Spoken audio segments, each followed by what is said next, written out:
Hi friends, welcome to Paro designs.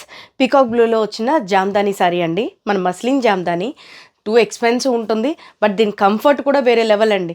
ఎందుకంటే మన జరీకోట ఈ జామ్దానీ సారీస్ ఒక్కసారి అలవాటు చేసుకున్నాము అంటే ఇంక మళ్ళీ వేరే చీర కట్టలేమండి, అంత కంఫర్ట్గా ఉండే సారీస్. గోల్డ్ బార్డర్ వచ్చింది, సో ఆ గోల్డ్ కోసం గోల్డ్ టిష్యూ రాసులు తీసుకున్నానండి. బ్యాక్ హైనెక్ ఇచ్చుకొని ఈ షేప్లో నేను మన ఫ్లవర్స్ అండ్ బటర్ఫ్లై వేసుకుంటూ వెళ్ళానండి.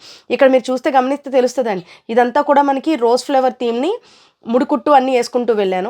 ఇక్కడ బటర్ఫ్లై వచ్చేసరికి 3D బటర్ఫ్లై ఇచ్చుకున్నానండి. సెట్టింగ్ మీరు స్క్రీన్ షాట్ తీసుకుంటే అర్థమవుతుందండి, నేను ఒక్కొక్క దానికి ఒక్కొక్క వింగ్ ఎక్స్ప్లెయిన్ చేసుకునే దానికంటే కూడా. సో మధ్యలో అంతా నేను zardozi beads, spring roses, dyed beads అంటే నేను డై చేయించిన బీడ్స్ అన్నీ యూస్ చేసుకున్నాను. ఈ చుట్టూ ఉన్న దానికి మాత్రం మల్టీ కలర్స్ ఇలా వేసుకుంటూ వెళ్ళి మధ్య మధ్యలో ఇది జెరీ అండి, ఒక్కొక్క లైన్ వేసుకుంటూ వెళ్ళాను. ఈ చుట్టూ అంతా కూడా మళ్ళీ జర్కన్స్ యూస్ చేసుకున్నాను, యాంటిక్ జర్కన్స్. ఇవి చిన్న సైజు మనకి 5 నెంబర్ 6 నెంబర్ వస్తాయి కదా, ఆ 6 నెంబర్ జర్కన్ స్టోన్స్ని యూస్ చేసుకుంటూ వెళ్ళానండి. హ్యాండ్ మీద కూడా సేమ్ థీమ్ని అప్లై చేసుకుంటూ హ్యాండ్ మీద వర్క్ చేసుకున్నాను. ఈ కింద కూడా మల్టీ కలర్స్ ఇచ్చానండి. అక్కడ మనకు గోల్డ్ ఇచ్చుకున్నాను, ఇక్కడ సిల్వర్ స్టోన్స్ ఇచ్చుకుంటూ వెళ్ళాను.